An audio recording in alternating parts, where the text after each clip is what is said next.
Hey everybody, I'm Sam Haymart. You're watching Growing Older Gay. Kitchen Table is my weekly check-in with our audience where we talk about things going on at my kitchen table and the kitchen table around the LGBTQ fishbowl that I find myself in. And this table, as you might see in 4K videos, got some wear and tear on it. I don't have a fancy, posh, Fifth Avenue apartment. Instead, I live in downtown Phoenix in a suburban area, and they're actually repaving the street as we speak directly in front of my townhouse. So if you hear some background noise, machines and things like that, that's what happens to be going on at the moment. So let's get right to it. Today, I am debuting my new leather Stetson hat. And one of my trademarks has always been a black cowboy hat, but I've never had a leather one. I've always wanted a leather one, and I found this one. And it's going to be going to IML with me next week. And this hat came with a different hat band than the one that's on it right now. And the hat band that I've put on here is one that was on my last black hat, and it's very sentimental. It has value to me. It was actually made by a dear friend of mine, the late Native American actor, Victor Gage. He was somebody who was a mentor to me early in my YouTube career a long time ago. A spiritual mentor in a lot of ways, just a very good friend that really helped me out in a lot of ways in navigating parts of not only my career, but figuring out my spirituality. And he made me this handmade with hair from his horse's tail and then with beads. He made that with his Native American tools and arts. And so it's just something that's very special to me, and I carry it on my hat. And so I really look forward to taking this along with me to IML and wearing it from here forward. I love it. It's just got a nice look and feel to it. And it smells like leather too. Wherever I go, there it is. And so speaking of IML is coming up next week. I'll be not here. We will not have a kitchen table episode next week. And I will be taking my GoPro cameras along with me, and we'll try to do some on-site stuff. No promises. It'll just depend on how busy I get. But there's a lot of things to see there that I can actually show on video on YouTube. A lot of things I can't. But I hope to run into a few friends and some people that are influencers in our community that maybe we can have a chat with. And so that's kind of what I have in mind. We'll see what comes up. Importantly, though, the class of all of the men who are competing this year is really one of the biggest ever. A lot of beautiful men there from all over the world. It's worth noting, though, that because of the state of affairs in the United States this year with the body politic, there are a lot of people from other countries who are not coming. And the word on the street is we have maybe 10 or more people from the international community who will not be showing up at IML this year that we're going to compete, that are part of this class. And that is because either they're protesting, they don't want to come to the United States because they're not happy with us, or they're afraid to. They're afraid to come to the United States for what might happen to them, either trying to get in at the border or when they're here, because there's been a lot of stories, and this stuff really gets a lot of play abroad, of people that are just tourists here that are getting rounded up and chunked. It's kind of sad, really. It's going to be a little bit less of an international crowd this year at IML. So we'll see what happens. I hope as many people come from out of the country as possible, because you are welcome here. We love you. And most of us in our community didn't do this. We don't like it either. That's just how it is.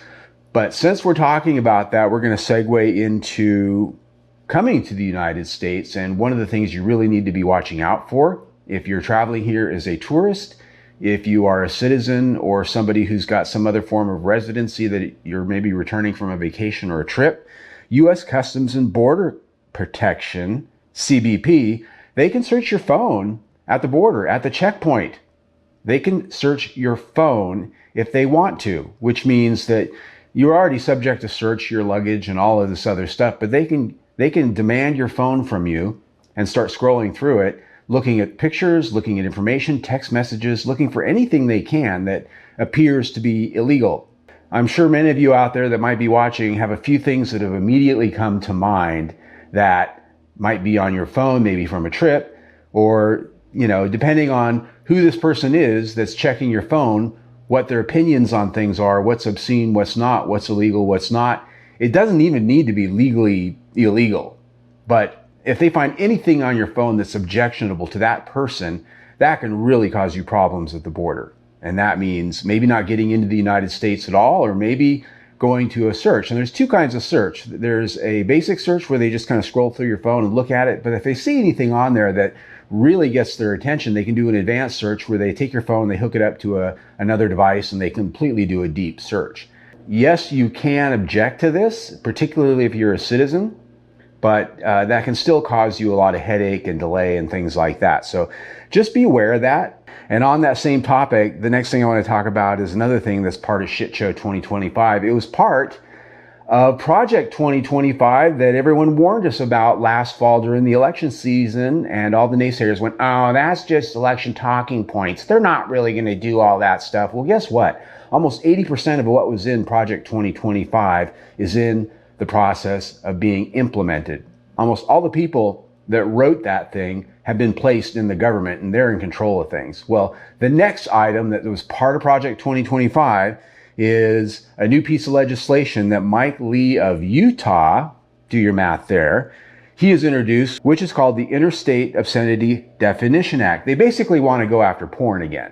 They're trying to make porn illegal. And so what this law does is it defines obscenity by their definition, of course, and then makes it illegal to cross state lines with it. And by that means that if you have an internet site and that broadcasts across state lines on the internet, that can be, that's illegal. You can go to prison for that. This bill basically tries to do what they've tried to do for decades. These religious zealots on the right are convinced that they need to legislate their morality on the rest of the United States. They don't realize that this is our country, not their church. This is our country, not your church. It isn't. That's why we have separation of church and state. But be on the lookout for this. The likelihood that this will pass is pretty low. But we've also said that the likelihood that a lot of the stuff that's actually happening right now would never happen. Well, that'll never happen. Well, guess what? It has. So be on the lookout for Mike Lee from Utah and his legislation that he's introduced in the House of Representatives. They haven't voted on it. Will it come to a vote? We don't know, but be on the lookout for this. It is something that could possibly happen, and they do have the numbers to make this happen. And would the president sign this, even with his record on sex? Probably, just to, score points with the religious right, because that's what he's all about. So there's that. Now, to move on to more happy stuff. There's an event coming up on July 4th weekend in Palm Springs called Dadfest. It is put on by Western Exposure. They do a lot of events out there. It's at the CCBC Resort, which is a clothing optional gay men's resort. This is just a great way to get all of the big daddy bears together. A very body affirming place.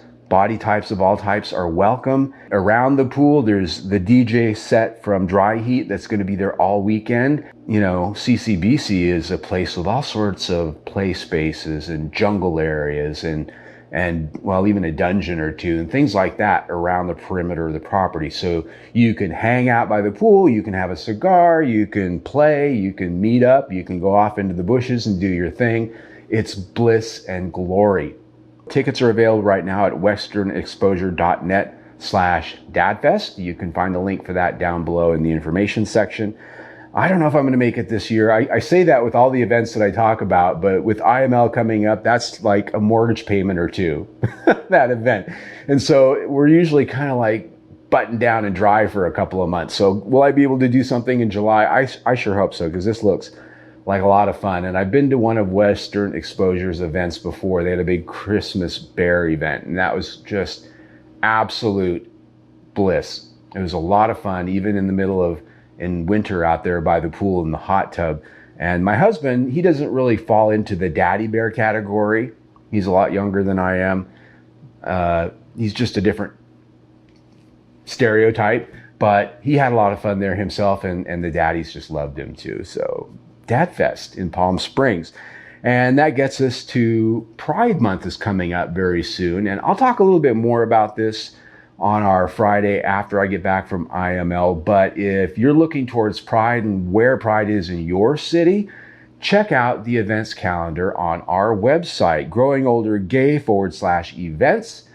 We have hundreds of events on there, and the Pride events, we're trying to get all of the Pride events from around the country and plug those in there on the calendar. In fact, specifically in June and July, if you look at those pages on the events calendar, those are packed with Pride events right now, and there's information and links to get to those websites.